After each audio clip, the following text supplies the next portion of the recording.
Hey, what is up? Welcome to this episode of the Entrepreneur to Entrepreneur podcast. As always, I'm your host, Brian Lofermento, and I am so excited for today's episode. I want to say it's because we have a special guest, but I think you're going to see really early on that today's amazing guest and fellow entrepreneur is actually going to convince all of us that we are just as special as he is, despite his many accomplishments and achievements, because this is someone who has an incredible ability to bring out the best in people and foster that belief that every single one of us needs in our entrepreneurial journeys and even beyond that, just in our lives. So let me introduce you to today's guest. His name is Norberto Orellana. Norberto has an incredible story, going from homelessness, abuse, and disability to an expert in defying the odds. He has helped tens of thousands of people over the past decade unlock their meteoric power. You're going to hear him talk about that because it is such a deeply held belief in him that he's able to bring out in others. As the founder of Norberto Orellana Enterprises, he is seen as an expert in the resilience and growth spaces. He is also a healthcare industry leader and innovator, co-founding the management company Ascend Specialists. He is a 3-time TEDx speaker. I loved finding his videos on YouTube, who is recognized by the U.S. House of Representatives. Norberto helps professionals who feel unfulfilled, afraid of failing, and who don't believe in themselves. And I'll tell you what, I'll just take one for the team here and call all of us entrepreneurs out that's all of us. At one time or another, at many times is the truth. We all feel that way. He empowers professionals to tap into their hidden meteoric power to be more, do more, say more, and live more so that they can take confident action immediately to turn their dreams into their reality no matter what challenges life throws their ways. I'm very excited about this one. I'm not going to say anything else. Let's dive straight into my interview with Norberto Orellana.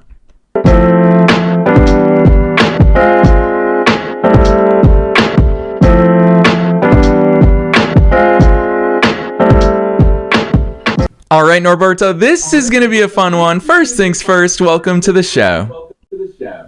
Thank you for having me on. Heck yes, you have got an incredible story, Norberto, and I gave it just a tiny little glimpse into it for listeners. I'd love for you to take us beyond the bio. Who's Norberto? How'd you start doing all these amazing things? Yeah, so I want to take you to a very specific memory. It stands out to me among the rest because it was really a life-defining moment in my journey. So I was 17 years old at the time, sitting alone on a bus, returning from college classes in downtown Miami. I was one of those super nerdy kids trying to get his associate's degree while in high school. But I was sitting on this bus. It was about a 2-hour ride back home. And the closer my stop got, the more and more anxious I was becoming. You see, my family had become homeless again. This was a recurring issue for us at this point. And as the stop got closer, I asked myself, where would home be that night? Would it be a motel? Would it be a family member's house? Would it be nowhere at all? Would my mom be drunk or would my dad be high? And in that moment, the questions began to turn to myself. Why am I even on this bus? Can I escape my circumstances? Will I? And as I was having these thoughts, there were a couple other people on the bus, and one gentleman, he turned over to me and he said, "You know, what are you doing on this bus this late at night? You don't look like you belong here." And the reason he said that was I was wearing a dress shirt, I had a lab coat on. You see, I was dressing for success. It was part of my armor. It was part of my coping.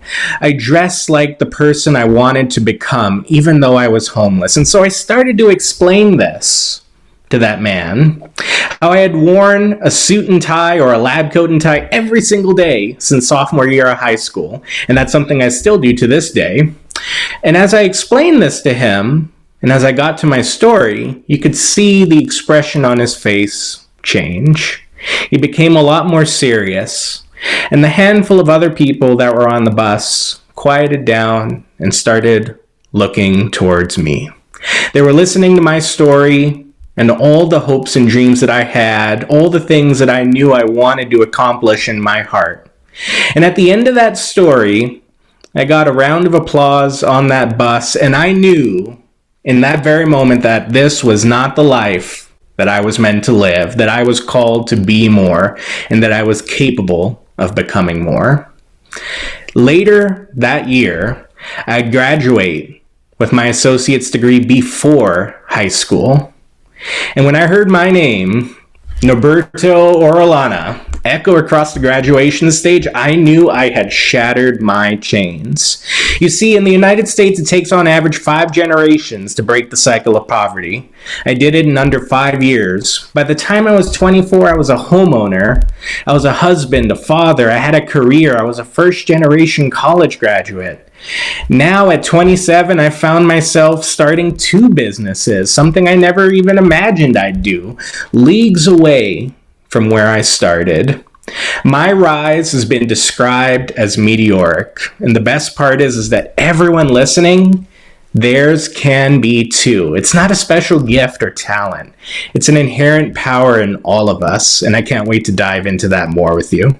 Yes, I love that overview, Norberto. And of course, the way that you articulate your story, because I know how intentional you are about your thoughts and your feelings along the way. And what really stands out to me in that overview that you gave is you talk about your circumstances. And what I really appreciate that, Norberto, myself, I come from an immigrant family, and I've seen along the way the great possibilities that having an immigrant mindset, how that's factored into the way that my family thought and thinks and how I was raised. And what I really appreciate that is similar. My family's story is they came here with literally nothing to the United States, and you talk about from poverty, but you call it your circumstances. Never did it become your identity. Never did it become your destiny. It's so clear to me that you always looked at more. You always went after more and got after more. Talk to us about that difference between circumstances and identity. Yeah, I always like to say that there are some circumstances that you can't change, but you don't have to let it define you. And so, the way I looked at it early on is there was this shadow. It kind of felt like a physical shadow cast over me. But despite that, I never let it become who I was. And I even went so far when I gave my first TEDx talk when I was 17. It was shortly after the story I shared. It was titled The Benefit of Circumstance. I talked about how I could see the benefit in all the things that I had gone through. And I maintain to this day that all of which that I have faced, all the bad things, I wouldn't change it for the world because I wouldn't be the person I am today. I leveraged those circumstances and made them into strengths. I let them empower me to be more, do more, say more, and live more. And I remember getting up on that stage that first time in downtown Miami. It was about 2,000 people, and bear in mind I had never spoken in public before, and I considered myself an introvert. I got up on this stage, and I remember speaking to that crowd, and in my mind I was thinking of the dressing room that I had and all the fanfare. There were cameras flashing and news interviews, and the juxtaposition of that with the life that I was returning to, with the lack of home I was returning to. And it was really empowering in that moment. There was a bittersweetness, the bitter part being, well, I'm going back to not having a home, but a sweetness in the fact that I had gotten a taste of what life could be. And I knew that I could reach that one day, that could become my life. Yeah, it's so cool hearing you talk about some of these circumstances are handed to us. And I'll call out, I think one of the biggest things in life is, of course, health. And that gives us a lot to be grateful for when it comes to our good health. I know that having cerebral palsy is part of your story, Norberto, and I'd love to hear you talk about that because, to your point, it's not really been a limitation. It's been something that you viewed as something that you can make the most out of. And that's why I always love those simple concepts. They just ground me and bring me back to the reality of, I once heard a public speaker talk about, don't say you have to do something, say that you get to do something. If you have a far parking spot in a parking lot, it's not that you have to walk far, it's that you get to walk far. And that's a lot to be grateful for. I'd love to hear your mindset behind that, because a lot of listeners will be thinking, easier said than done, Norberto. It's easy to be grateful for things when you have good outcomes, but talk to us about those not so great outcomes, especially those ones that maybe we can't control. Yeah, so going into my story on cerebral palsy a little bit, it became my normal. And for a lot of people who are born into rough circumstances or, are born with medical conditions. That is their normal. And so for me, I never really thought of myself as that much different, even though I was having surgeries left and right growing up. I believe I had 5 in total, and that 5th and final one was right before I graduated high school.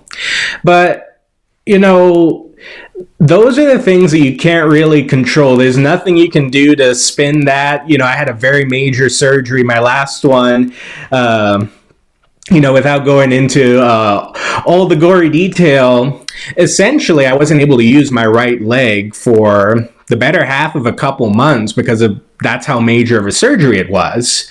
But that was my normal. And, whereas a lot of people, when they go through something like that, they don't want to be anywhere near the hospital environment, the medical environment. They've had more than enough of that. They've had their share. I was kind of the opposite. I gravitated towards that environment because I saw the impact it was having on me and the encouragement that I got, the help that I got, and I knew I wanted to give back. And so I took this circumstance that I could not change, that I could not modify, that I really couldn't do much about, and it inspired my career. So I originally wanted to be a physician. Now, through a long story, that's a story for another time, I ended up actually pursuing a PhD in chemistry briefly, but found my way back to healthcare on the administrative side and the leadership side. So I have a master's in healthcare administration, but I always knew I wanted to give back in the ways that I received. And I do that in my healthcare endeavors, as well as in my public speaking, my coaching, my consulting, all of that. Really, I looked at my circumstances, the things that I couldn't change and the things that I carry on my shoulders, and I said to myself, there's not really much I can do about what's going on. And especially when things did go wrong out of my control, there wasn't much I could do to change that. But what I could do is look at it with a positive mindset. What can I learn from this? And what can I show others? What can I help others with? What can I teach them through sharing my circumstances? And that's kind of how I became a storyteller. That was my way of putting a positive spin on something that I couldn't necessarily control. Sharing it with others, sharing my experiences, maybe it could help them avoid it, or at the very least, if they're facing something they can't control, they know that they're not alone, that I've been through those experiences too, as have all of us. And there is always an end to that path. There's always an end to that tunnel, and the light is there. Yeah, Norberto, hearing you talk about these things, I'll tell you what, one thing that I'm always cognizant of as a podcaster is that when people tune into podcast episodes or watch YouTube videos or read books on life and personal growth and any of these topics, it always sounds like we're hearing from the finished product. Is that listeners might be thinking, well, Norberto, these things are much easier to look back at in hindsight because you're not homeless anymore, because you're not going through certain things anymore. And I think it's so important for us to call out that we can't just have these mindset references. We can't have this resilience only in the good times. It's especially in those bad times where these things are important. Talk to us about that. Take us back to those low moments, because I want to call out for every listener that I go through all of these things. Norberto, you continue to go through all of these things. We all always go through all of these things. Take us in those low moments, how you find your way out of there. Really, for me, it was often about visualization, and it's easier said than done. It's a muscle that you train, essentially. But I do remember, back to when I was in high school, back when I was still homeless, the many times that I would come home and the house would be in disarray, parents would be fighting, or even one experience where one of my parents was arrested, and I found out because I was kind of stranded at my college campus for multiple hours late into the evening. I was like, where is everybody? Well, I usually get picked up somewhat on time, but those experiences, I really just returned to that vision in my mind of who I could become. And that's really the core of it for me. Is I sat down, and I do this exercise to this day, and I recommend that everyone does it. Think about who you could be 10 years from now. And it's a very interesting thought exercise because most people struggle with it. It's very difficult because when people start out, when people first do this thought exercise, their goals are a little small. There was one person I worked with, one person I coached. I asked them, I said, okay, 5 years from now, where do you want to be? And they thought about it, shrugged their shoulders, and they said basically, maybe a raise, maybe a 5% raise, maybe a promotion. I was like, no. You got to think bigger. We think too small. We underestimate what we're capable of. And by the end of it, he had all these ambitions of building a company, having a real estate portfolio, things that he's working on today and making some good progress towards.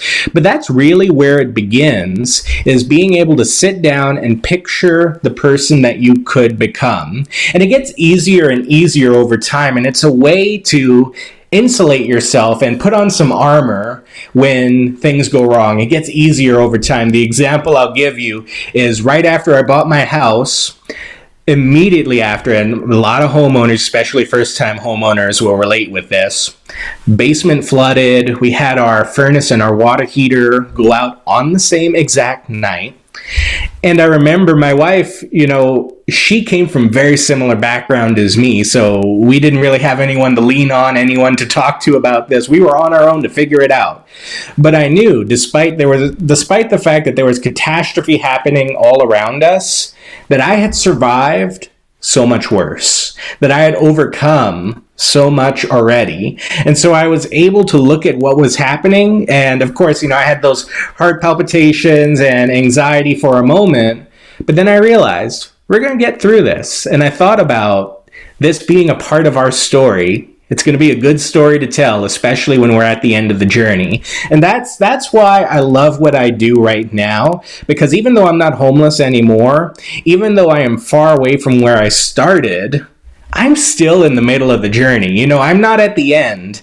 I haven't, built all these huge companies, had IPOs, Fortune 500, all of that. I'm still in the middle of the journey.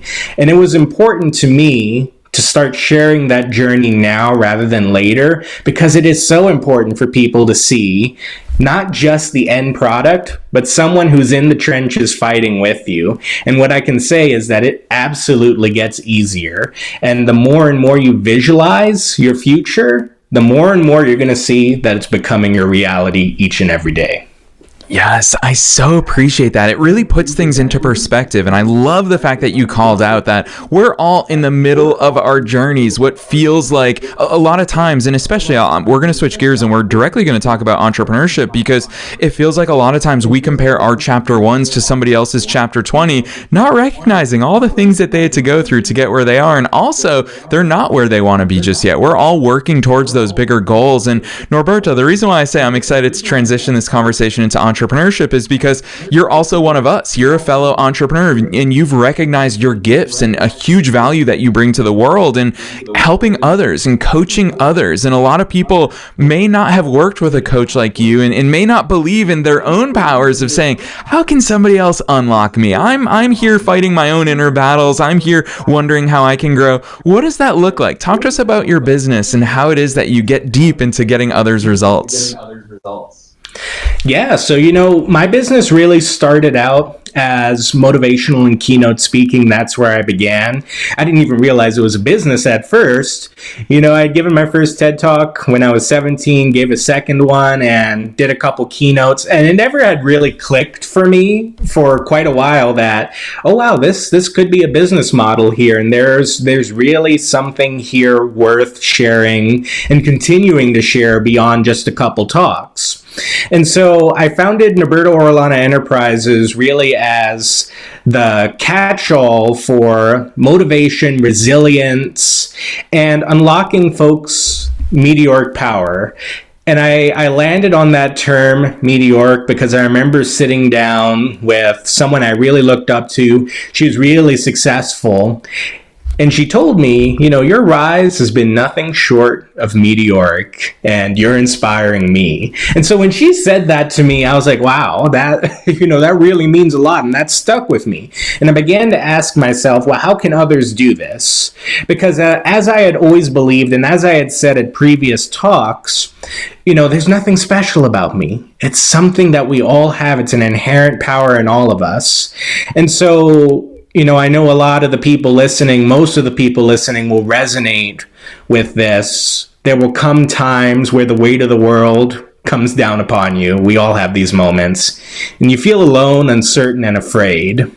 And in those moments, I identified that we all have a tiny whisper that says, I want to be more. I want to do more. I want to say more. And I want to live more. You see, I believe that voice is there for every single person, and my power is taking that tiny, tiny whisper and turning it into a consistent battle cry that shatters any doubt and objection. Really, what it comes down to is 4 key traits that I train, 4 skills, 4 muscles that we can exercise and learn. Ambition, be more. Persistence, do more. Decisiveness, say more. And my favorite, becoming unbreakable, or living more. In other words, becoming meteoric against all odds. That's kind of how I wrap this all together into one neat package. It all just clicked for me and made sense. And so what I do today, on top of the keynote speaking, on top of the motivational speaking, is I offer coaching services on a one-on-one basis. I do consulting with organizations, and I'm working on building a digital course and some workshops that I'm hoping to offer too. But in doing all this, really my passion is helping others see what they're actually capable of, because so many people don't realize how much power they've got resting inside of them. And when they realize that power, it's just off to the races. And it is the most rewarding, most fun thing ever to help someone realize that power that they have and see what they do with it, because they've got so many dreams in the back of their mind and in their heart that they haven't really given credence to, that they haven't really awoken yet. And it is the greatest pleasure of my life to see that in others, to see what they're capable of, and to see how much they help others. That's how you change the world, is you spark a movement one person at a time. And I like to think that this is my way of doing my part in changing the world. Yes, I love that, Norberto. I love the way that you succinctly describe it, and the way that the way you articulate it inspires all of us to step into that. You talk about that whisper, and that I think is something that is unique and universal to entrepreneurs everywhere. You talk about the importance that we all have it inside of us. Entrepreneurs, we are in a special breed where we live that, we feel that, we hear that calling, and that's why we chase it, and why we listen to podcasts, and why we consume business content and personal development content along the way, is because we know it's within us. And so the fact that you break it down into those 4 key ingredients: ambition, persistence, decisiveness, and unbreakability, I love that. A lot of listeners are going to be thinking, how, Norberto? I don't know what that looks like. You're right. I hear that whisper, but I've never worked with a coach before. I've never worked on all of these personal development and personal growth things. What does coaching actually look like behind the scenes? It's really not that scary, and it's really pretty simple. You get to, when you find someone that you can sit down with who can bring the power out of you. And this is why I started offering coaching, because I had an experience with a coach that changed my life, that helped elevate me. When you sit down with someone like that, they can help you tap into the things that you might not necessarily see in yourself, that you might not even necessarily know about yourself. Those dreams, those ambitions, the ideas to build a company, to be an entrepreneur, they're all there, and the dots may not be connected yet. And so what I do is help connect those dots and help uncover some of those desires, some of those passions, some of those goals that may be buried among a lot less ambitious stuff, among a lot of fear, among doubt.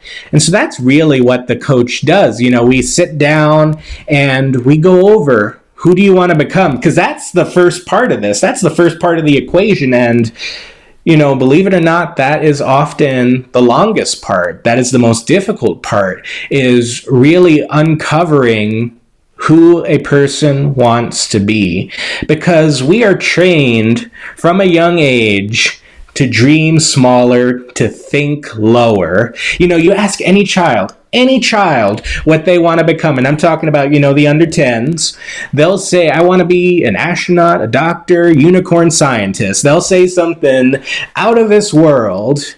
We need to recapture that wonder, because everybody is telling us, it feels like everybody is telling us, dream a little bit smaller, be a little bit more realistic. What I'm saying is you need to dream bigger and you need to be unrealistic. You need to be so unrealistic and out of this world, because that's something worth fighting for. And what you realize as you go along the journey is those things that you thought were unrealistic before are a lot more obtainable, are a lot more within reach. And so that's really what I get to do, and the most fun part of what I get to do is help people realize those things that you're thinking right now are unobtainable and unrealistic. They're within reach. They are actually within reach. We just need to help you and equip you with the tools, the ambition, the persistence, the decisiveness, and the unbreakability to get there. Yeah, Norberto, I almost want to do a little bit of a spoiler alert for listeners. I'm going to just tease them a little bit, and we're going to get there in a couple minutes. And that is, listeners, you're going to have the chance to get on a call with Norberto. He's going to tell you a little bit about that in the end of today's episode, which is coming up way quicker than I would have liked for Norberto. But before we get there, I always love asking this question at the end of every interview, because it's super broad and you can take it in any direction that you want. And listeners, I never have any idea what direction the guests are going to take it in. And Norberto, you have so much life experience and business experience to pull from, and that is, what's your best piece of advice for listeners? Knowing that we're being listened to by both entrepreneurs and entrepreneurs at all different stages of their own growth journeys, and also knowing that you're not just here talking to us about what you've gone through, you're also one of us, you're also a fellow entrepreneur. So with that entrepreneur's hat on, what's that one piece of advice that you want to leave listeners with today? It's really about picking the person who you're going to look up to most. And I absolutely love when I get asked this question. It's a common question I get. Norberto, who do you look up to most? Who inspires you in this journey? And the answer I give, it's a two-part answer. The first part, I leave a little pause in there because it makes the person turn their head. But the answer I give is, the person I look up most to in my life is myself. And I leave a little pause in there because the person's thinking, what in the world? Is this guy some sort of narcissist or something? Why is he saying himself? But then I fill in the gap. I look up to myself 10 years from now, the person who I could become.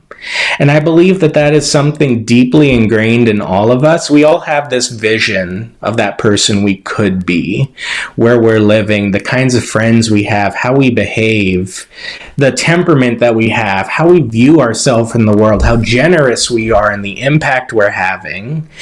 And that there is nothing more empowering than to be able to identify that person, to resonate with that person, and start working towards becoming that person. And so my biggest piece of advice is, and it's a hard one, is to look up to yourself. Look up to the person you could be 10 years from now. And 10 years down the road, the answer is going to be the same. I look up to the person who I am an additional 10 years from then. It's just such an awe-inspiring thought experiment. It's just something that is so motivating each day to know that who that person is. And I may not get all the way to that point, but I'll get really far. I'll get really close to becoming that person. And what you find as you do that, and as you wake up each day aspiring to be better than you were the previous day, is that one day you're going to wake up and you will have arrived. The question isn't if you'll get there, it's when. Yes, I love that advice, Norberto. This is powerful stuff. Honestly, hearing you talk about these things, I feel like I'm ready to go do work and really just go start thinking so much bigger, and especially the way that you think about it. I'll tell you where it lands for me is that I've always loved that concept of finite versus infinite games. And often in life, we play finite games, and we know if we play a game of basketball, it has 4 quarters, and each quarter is 12 minutes long, and that's where it ends. And you either win or you lose, but all the best things in life, whether it's business, whether it's relationships, we need to turn those into infinite games. And when I look at your life and your story and the work that you do, Norberto, it really stands out to me that you're playing an infinite game. You are never going to feel like you've crossed that finish line or the final buzzer has gone off, because you're always thinking bigger, doing bigger things. And I just love so many aspects of that advice that you're leaving our listeners with. And I did a little bit of a spoiler alert, but I'd love for you to tell listeners, if they want to go deeper into all this great and meaningful and impactful work that you're doing, where should they go from here? How can they get a hold of you? Where can they find all this cool stuff? And of course, finish my spoiler alert that I gave to them. Yeah. So, the most common question I get is, Norberto, can you help me feel more fulfilled and reach my true potential? And the answer is yes. So the next step for those of you listening is to reach out to me via email. You can also visit me at my website is norbertoorellana.com. I'll spell that out for you because it is a long one. NORBERTORELLANA.com. What I want you to do specifically is to email me, norberto@norbertoorellana.com. And what we'll do, if you put in there in the subject line, Coaching 2025, just for the folks who are listening to this, I'll give you a free 30-minute coaching call with me, one-on-one, 30 minutes. You can ask whatever you'd like, and we'll get a game plan together just for you. What this does is gives you an opportunity to ask any questions that you might have after listening to this podcast, because it is quite a lot. Living a meteoric life, there's a reason it's called meteoric. It's up there. It's out of this world. And, what this means is that you don't have to do it alone, that I will do it with you. Picture a day where your goals are so ambitious, where your goals are so exciting that you get out of bed in the morning before your alarm goes off. Picture a day where the person you look up to comes to you and says, "Wow, you're inspiring me." Picture a day where the career you've dreamed of is yours. Your personal life is better than ever, and the life you've imagined for yourself has become your reality. I can help you get to that day. Email me at norbertoorellana.com, and we'll do a free 30-minute coaching session one-on-one. Boom. I so appreciate that generous offer for all of our listeners, Norberto. That is the perfect place to leave it, because even when you invite people to email you, even that is inspirational, that we get to picture the future that it is that we want. So listeners, the good news is, if you're not good at spelling, have no fear, because we're listing all of those links down below in the show notes, no matter where it is that you're tuning into today's episode. So you don't have to go very far. We're also reminding you of the subject line of everything that you need to do to reach out to Norberto. The good news is, we have found Norberto at this time in the year. You've got more than half the year left, which means more than half the year to take massive action. And as Norberto said, you don't have to do it alone. So definitely check out those show notes. Otherwise, Norberto, on behalf of myself and all the listeners worldwide, thanks so much for coming on the show today. Thank you for having me on.